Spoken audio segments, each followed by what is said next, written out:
బాల్య దినముల నుండి నీవు సృష్టికర్తకు కనెక్ట్ అవ్వాలనేది మొదటి విషయం. ఎప్పుడు సన్యాసత్వంలో కాదు, స్టార్టింగ్లోనే బాల్య దినముల యందే నువ్వు కనెక్ట్ అవ్వాలి. యవనస్తురాలుగా ఉంటే నువ్వు కనెక్ట్ అవ్వాలి. ఒకవేళ పిల్లల తల్లిగా నువ్వు ఉంటే కనెక్ట్ అవ్వాలి. నీ బిడ్డల్ని కూడా దేవునికి కనెక్ట్ చేయాలి.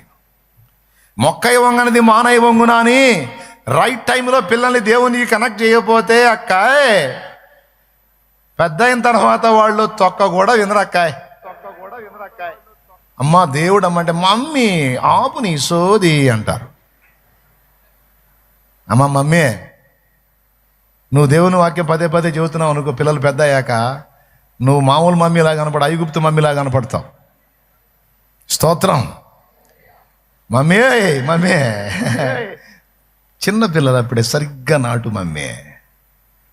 వాళ్ళు లోకాశల్లో లోకపోకళ్ళలో విర్రవీగుతుంటే దాన్ని సపోర్ట్ చేయవాక మమ్మీ నేను ఈజిప్ట్ మమ్మీని చేస్తారు. వాళ్ళు పసితనంలో ఉన్నప్పుడే, సరిగ్గా వాళ్ళ హృదయాలు ఫ్రెష్గా ఉన్నప్పుడే, తెల్లని పేపర్ వలె ఉన్నప్పుడే దేవుని సంగతులు, దేవుని అనుభవాలు, దేవుని విషయాలు వాళ్ళ హృదయాల్లో ముద్రితమయ్యేటట్టు నువ్వు జాగ్రత్త పడు. వాళ్ళని దేవుని కొరకు సిద్ధపరచు. కొంతమంది తల్లులకు ఆ భారం ఇస్తాడు దేవుడు. సూసన్నా వెస్లీ అనే ఆమెకి ఆ భారం ఇచ్చాడు. చాలామంది పిల్లలు ఉన్నారు ఆమెకి. ఆమె చాలా చురుకైన స్త్రీ. ఆమెగా వెళ్ళి సువార్త సేవ చేయడానికి లేదు. చాలామంది పిల్లల్ని కన్నది ఆమె. దాదాపు 8 నుంచి 11 మందిని కన్నదట. అందులో కొందరు పోయారు, కొందరు మిగిలారు. మరి అంతమందిని పెట్టుకుని ఆ బాధ్యత ఎలా నెరవేర్చేది? మినిమం 7 నుంచి 8 మంది బతికారు. వాళ్ళందరి బాధ్యతలు చూస్తూ తనేమో చురుకైన స్త్రీ, నశించిపోతున్న ఆత్మల రక్షణ కొరకు పాటుపడాలని ఆరాటం ఉంది, కానీ వెళ్ళడానికి స్వేచ్ఛ లేదు. అందుకని ఒక తీర్మానం చేసుకుంది, నేను వెళ్ళే పరిస్థితి లేదు కనుక దేవుడు నాకు ఇచ్చిన బిడ్డని దేవుని కొరకు సిద్ధపరచాలని పిల్లల కోసం ప్రార్థించటం, పిల్లలకి క్రమశిక్షణ నేర్పటం, పిల్లలకి భక్తి నేర్పటం, పిల్లలకి చిన్నప్పటి నుంచి సండే స్కూల్ అలవాటు చేయటం. కొంతమంది తల్లులు ఉంటారు, తండ్రులు ఉంటారు బుద్ధి లేనివాడు. మిమ్మల్ని కాదులే, బుద్ధి లేనివాడు ఎద్దుల్లాగా ఉంటారు, బుద్ధి లేనివాడు. మిమ్మల్ని కాదు, మిమ్మల్ని అసలు పొరపాటును కూడా కాదు. కొంతమంది ఉంటారు ఆకారానికి కింట దగ్గర ఒక్కొక్కళ్ళు, కానీ పిల్లల్ని దేవునికి కనెక్ట్ చేయరు. దేవుని కనెక్ట్ చేయరు. దరిద్రం. బాధ్యత ఉండదు, భారం ఉండదు. తీసుకురా నీ పసిబిడ్డని, వాని పసి హృదయాన్ని దేవుని పాదాల చెంతకు తీసుకురా.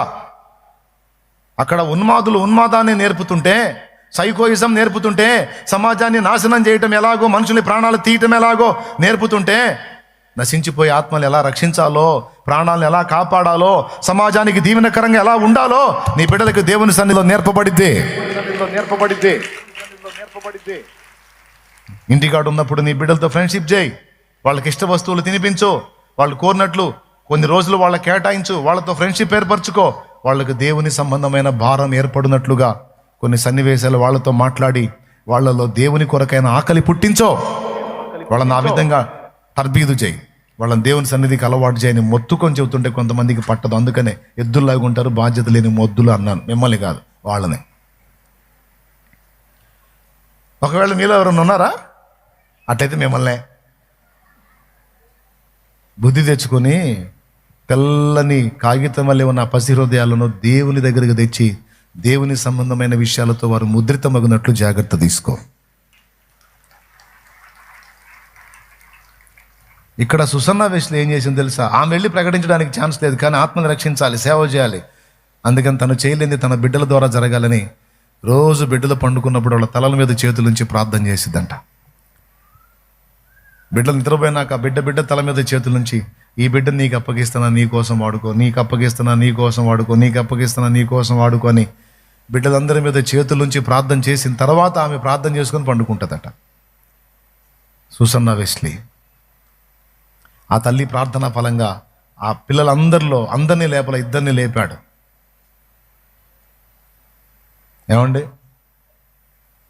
జాన్ వెస్లీ, చార్ల్స్ వెస్లీ ఇద్దరిని లేపాడు దేవుడు. అందులో జాన్ వెస్లీ అనేవాడు ఇంగ్లాండ్ దేశమును ఉజ్జీవింపజేశాడు. దేశం ఉజ్జీవానికి అతడు కారణమయ్యాడు. కావాలంటే సంఘ చరిత్ర చూడండి. మెథడిస్టు సంఘ స్థాపకుడు. ఆ తల్లికి భారం, నా బిడ్డల్ని దేవుని కొరకు ప్రభావితం చేయాలని. నా ముందుకు తెస్తారు, అన్నయ్య ప్రార్థన చేయనయ్య, పేరు పెట్టన్నయ్య, అన్నం పెట్టన్నయ్య అని. చేస్తా. నేను ఎంతమంది మీద చేయించాను, అంతమంది మీద నేను చేతులు ఉంచినప్పుడు ఒకటే ఘోరత, వీడు నీ ప్రవక్త కావాలి ప్రభువా, వీడు ఆత్మను రక్షించేవాడు కావాలి, సమాజానికి వీడు దీవెనకరంగా, ఈమె సమాజానికి దీవెనకరంగా మారాలి, దీవెనకరంగా మారాలి, దీవెనకరంగా మారాలి అనే మనస్ఫూర్తిగా చేతులు పెడతా. నా కోరిక అది. కానీ ఒక్కొక్కరి ఎడలో ఒక్కొక్కరి ప్రణాళిక ఉంటుంది దేవునికి. కొంతమందిని దేవుడు కొన్ని భారాలు ఇచ్చి పూర్తిగా దేవుని కొరకు తీసుకుంటాడు. కొంతమందిని వివాహం లేకుండా తీసుకొని వాడాడు. కొంతమందిని వివాహం జరిగించి తర్వాత వివాహం జరిగిన తర్వాత వాళ్ళని వినియోగించాడు. కొంతమందిని అలాగా, కొంతమందిని ఇలాగా. వినండి, సేవకులు దేవుని సన్నిధిలో ఎప్పుడు ఉండేవాళ్ళు పరిశుద్ధాత్మ సంబంధులు అంటే ఒప్పుకుంటాం, కానీ ఉద్యోగం చేసుకునే వాళ్ళ దగ్గర పరిశుద్ధాత్మ ఉంటాడా? జాబ్ హోల్డర్స్ దగ్గర హోలీ స్పిరిట్ ఉంటాడా? కూలి వాళ్ళ దగ్గర పరిశుద్ధాత్ముడు ఉంటాడా? ఉంటాడు. దేవుని సన్నిధిలో ఉండే పరిశుద్ధుల దగ్గరే కాదు, పొట్టబోసుకోవటం కోసం కష్టపడటానికి పోయిన వాడి దగ్గర కూడా పరిశుద్ధాత్మ ఉంటాడు, ఉన్నాడు. ఒక్కొక్కళ్ళకి ఒక్కొక్క బాధ్యత, ఒక్కొక్కళ్ళకి ఒక్కొక్క భారం. కొంతమందిని ఏం చేస్తాడు తెలుసా, ఉద్యోగం వదిలి సేవకు రమ్మంటాడు. కొంతమందికి ఏం చేస్తాడు తెలుసా, ఉద్యోగంలో ఉన్నత స్థానం ఇచ్చి అక్కడ ఉండి నువ్వు చేయరా అంటాడు. బాయ్, కంక్లూజన్, ముగింపు. లైన్లో ఉన్నారా? చెప్పేదా, ప్రార్థన చేసేదా? నేను ఎందుకు ఆపుతాను?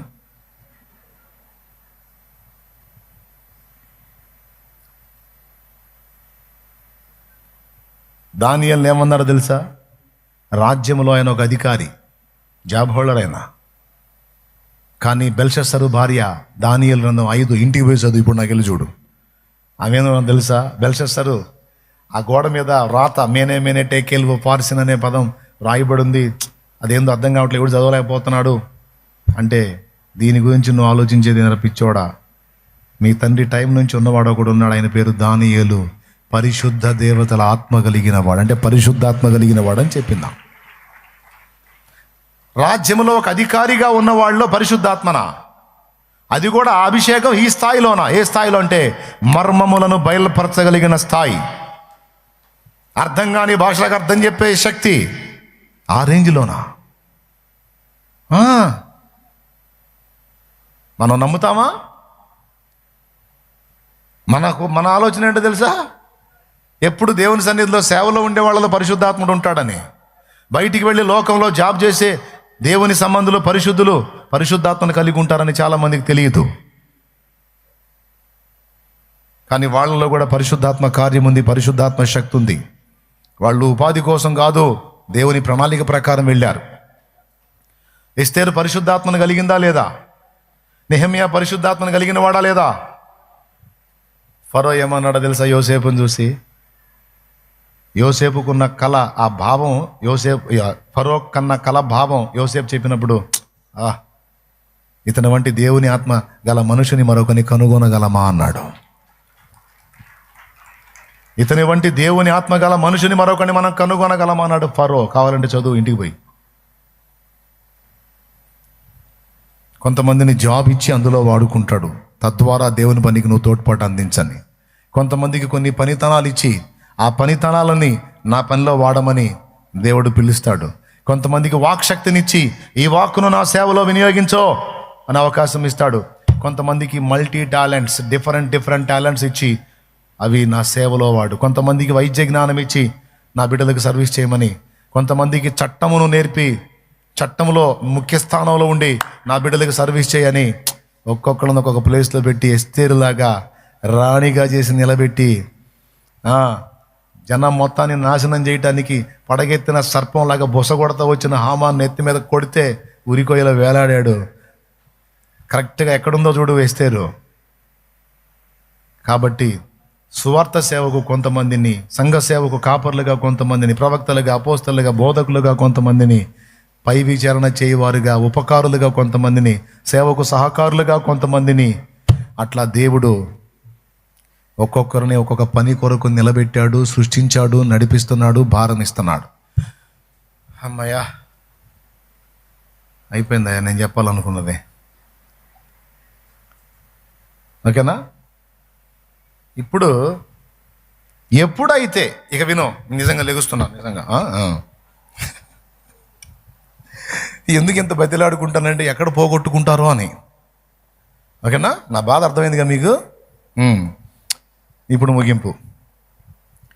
చూడుము, జనములను చీకటి కమ్ముచున్నది, కటిక చీకటి జనములను కమ్ముచున్నది అన్నాడు కదా. నువ్వు చూసావు కదా, నీకు భారం ఏర్పడింది కదా. ఆ ఏర్పడి నువ్వు అడుగులు వేయటానికి కానీ మొదలు పెడితే ఆయన అంటున్నాడు, నువ్వు నా మాట చొప్పున నా చిత్తం నెరవేర్చడానికి నువ్వు సిద్ధపడి నువ్వు జాబ్ అడుగుతున్నావు. ఎందుకు నీకు జాబ్ అంటే నీ కోసమే ప్రభు అన్నావు కదా. ఓ, నీ పట్ల నేను కార్యం చేస్తాను. నీవు సంతతి అడుగుతున్నావు ఎందుకంటే నీ కోసమే ప్రభు అన్నావుగా, పోయిస్తా. ఇదిగో నువ్వు ఫలానాది అడుగుతున్నావు, ఎందుకు అడుగుతున్నావు? కటిక చీకటి జనములను కమ్ముచున్నది, నేను వాళ్ళకి వెలుగ్గా ప్రభవించాలి, ప్రజ్వలించాలి, తేజరిల్లాలి. ప్రభువా, నాకు ఈ విషయంలో సహాయం చేయమని నువ్వు అడుగు. నా దేవుడు నీకు హెల్ప్ చేస్తానని కింది వచనాల్లో చెప్పాడు. అది పాయింట్. 3 పాయింట్స్ ఉన్నాయి అందులో. 1, మనమున్న స్థితి. 2, జనమున్న స్థితి. 1, మనమున్న స్థితి. 2, జనమున్న స్థితి. మనమున్న స్థితిలో దేవుడు మనల్ని దర్శించి మనల్ని బాగు చేసి మనకు వెలుగును నింపి మన కళ్ళు తెరిచి ఇప్పుడు జనమున్న స్థితి చూడు అన్నాడు. ఓకే ప్రభువా, నాకు అర్థమైంది జనమున్న స్థితి.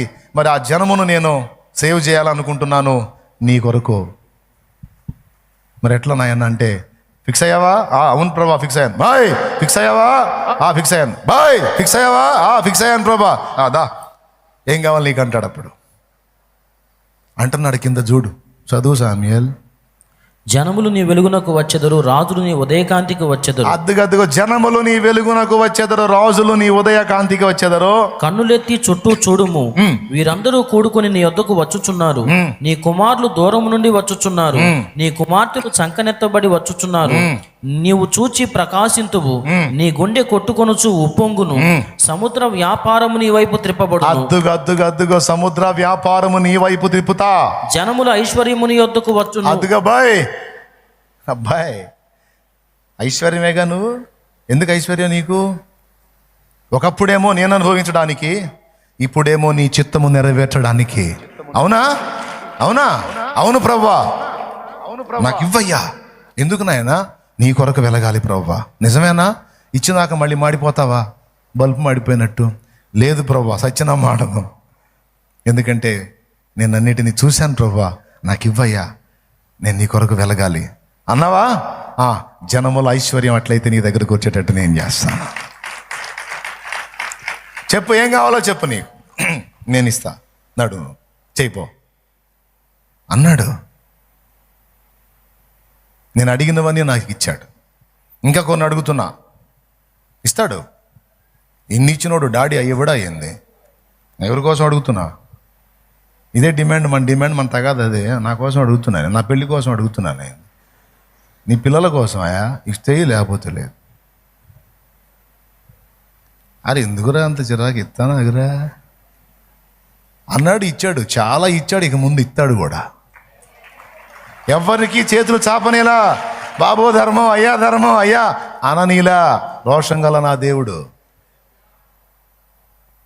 మోకాళ్ళుని ఆయన్నే నీ చిత్తం నెరవేర్చడం కోసం. లేకపోతే నన్ను ఎందుకు పుట్టించా? జనం తక్కువే పుట్టించావా, లేకపోతే రైస్ పాడేదని పుట్టించావా? ఎందుకు పుట్టించావా?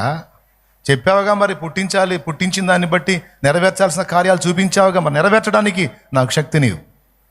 సముద్ర వ్యాపారం నీ వైపు త్రిప్పబడునో, జనముల ఐశ్వర్యము నీ వద్దకు వచ్చునో. ఒంటెల సమూహము మిద్యాను ఎయిఫాల లేత ఒంటెలను నీ దేశము మీద వ్యాపించును. వారందరూ షెబా నుండి వచ్చెదరు, బంగారమును దోపద్రవ్యమును తీసుకుని వచ్చెదరు, యెహోవా స్తోత్రములను ప్రకటించెదరు. నీ కొరకు కేదారు గొర్రె మందలన్నీ కూడుకొనును, నెబాయోతు పొట్టేళ్లు నీ పరిచర్యకు ఉపయోగములగును. అబ్బో, నువ్వు పరిచర్య పూనుకున్నావు కదా, నేను ఏర్పాటు చేస్తాబా. ఇప్పుడు ఎంతమందికి అర్థమైందండి? నువ్వు ఏ ఫీల్డ్కి దేవుడు రావాలని కోరుకున్నాడో, ఎందుకోసం రావాలనుకున్నాడో ఆ బల్బు నీకు వెలిగితే ఇక నీకు కావాల్సినవన్నీ క్యూలో ఉంటాయి. ఆ బల్బు నీకు వెలగనంత వరకు అవన్నీ అక్కడే అయిపోతాయి. నీ క్లిక్ అయిందా? మ్యాటర్ అర్థమైందా?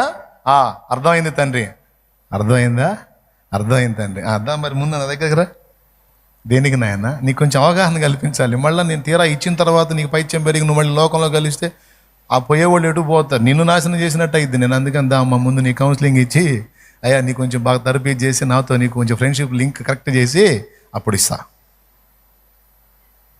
లేకపోతే చెడిపోము.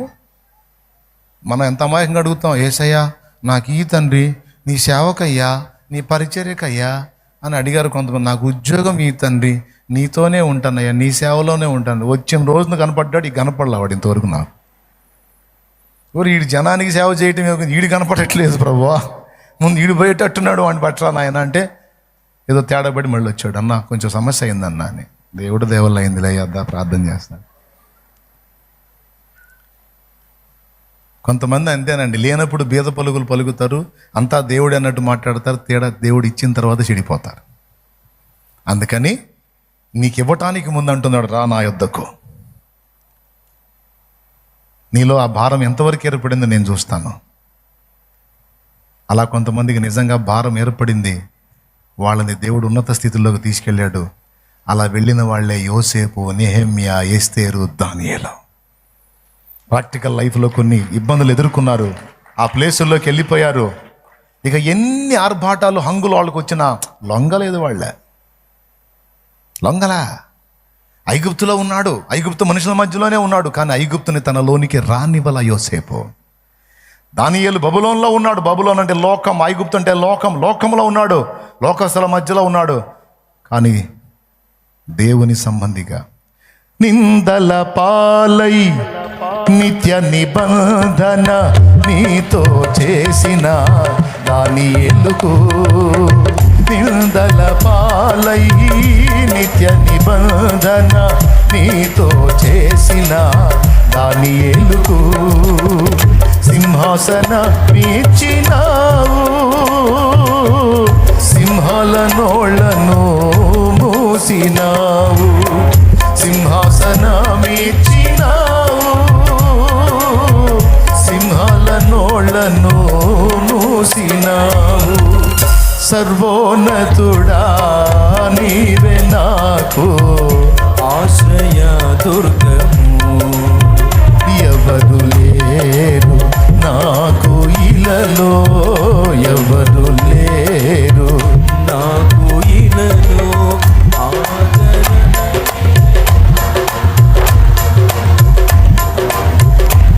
Praise the lord. ఆ సమాజంలో ఉన్నాడు, కానీ నిబంధన దేవుడితోనే చేశాడు. నాకెన్ని హోదాలు పెరిగినా నేను దానికి కనెక్ట్ కాను, నాకు నువ్వు ఏ స్థాయి ఇచ్చినా నేను దానికి వశం కాను, నేను నీ వశంలోనే ఉంటాను. ఎందు నిమిత్తం నాకు ఆ హోదా ఇచ్చావు, దాన్ని సరిగా నెరవేరుస్తాను అని దేవుడు దానియేలు ఇద్దరు నిబంధన చేసుకున్నారు. ఆ నిబంధనలో దానియేలు నిలబడ్డాడు. యోసేపు తీర్మానం అదే, నీ చిత్తమును బట్టి నీ అనుమతిని బట్టి ఐగుప్తుకు వచ్చాను, కానీ ఐగుప్తు నాలోనికి రానివ్వను దేవా, నా పితరులైన అబ్రహాము, ఇస్సాకు, యాకోబుల దేవా, నా తండ్రి దేవా, నా తండ్రి ఎవని నామాన్నెత్తి ప్రార్థించాడో, నా తండ్రి ఎవని ఎదుట సాగిలపడ్డాడో ఆ దేవా, యాకోబు దేవా, నీవే నా దేవుడు, నీకోసమే నా జీవితం. నిలబడ్డాడు. ఐగుప్తు ఆకర్షణలు, ఐగుప్తు అందచందాలు, ఐగుప్తు హడావుల్లో, ఐగుప్తు ధనం యోసేపుని ఎఫెక్ట్ చేయలేకపోయింది, లెక్క చేయలే. లేకపోతే ఐగుప్తు మొత్తం మీద ప్రధాని ఆయన, ఒక రేంజ్, కానీ పొల్యూట్ కాల, జాగ్రత్తగా ఉన్నాడు. అర్థమైందా నాయనా? ఎస్తేరు బబులోను 127 సంస్థానాలకు అహస్వేరోషు రాజు అయితే ఎస్తేరు రాణి. కానీ అహస్వేరోషు అంతఃపురంలో ఎస్తేరు రాణిగా ఉంది, కానీ భోగాల పిచ్చి లేదా. ఎందుకు తెలుసా? తన జాతి పడుతున్న కష్టాలు ఎస్తేరు చూసిందే. అందుకే దేవునికి జాతికే కనెక్ట్ అయి ఉంది, కానీ ఈ అహస్వేరోషు అంతఃపురంలో ఉన్న భోగాల కనెక్ట్ కాల. భోగాల కనెక్ట్ అయితే మొర్దెకై సమాచారం తీసుకునేది కాదు. తీసుకునేది కాదు, కానీ మొర్దెకై ఇచ్చే ప్రతి ఇన్ఫర్మేషన్ ఎస్తేరు తీసుకొని జాతిని ఉద్ధరించింది. జాతి కొరకు ఉపవాస దీక్షతో ఒక ఆడపిల్ల జాతి మొత్తాన్ని నిలబెట్టింది. ఒక ఆడపిల్ల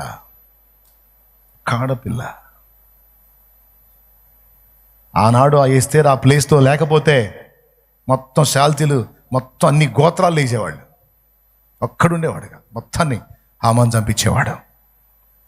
దేవుడు ఎస్తేరుని తీసుకెళ్ళి ఆ ప్లేస్లో పెట్టి మొర్దెకై ద్వారా సమాచారం పంపించాడు. రానివైన ఎస్తేరు, ఎందుకు తెలుసా నేను అక్కడ ఉంచింది దేవుడు ఈ టైం కోసమే నేను అక్కడ ఉంచాడు, జాగ్రత్త అని. సో తమ్ముడా, నువ్వు జాబ్ అడుగుతున్నావా? ఎందుకు అడుగుతున్నావు జాబ్? లగ్జరీ లైఫ్ అనుభవించడానికి, జీవితాన్ని ఎంజాయ్ చేయడానికి, నీ ఫ్రెండ్స్, నీ తోటి వాళ్ళు, మేము బాగున్నాం, మేము సెటిల్ అయ్యాం, మేము లైఫ్ని ఎంజాయ్ చేస్తున్నాం, నువ్వు కూడా రా అని వాళ్ళు పిలిస్తే వాళ్ళలాగా వెళ్ళి చీకట్లో చిందులు వేయటానికి, పబ్బుల్లో క్లబ్బుల్లో తప్పదాగి డాన్సులు వేయటానికా?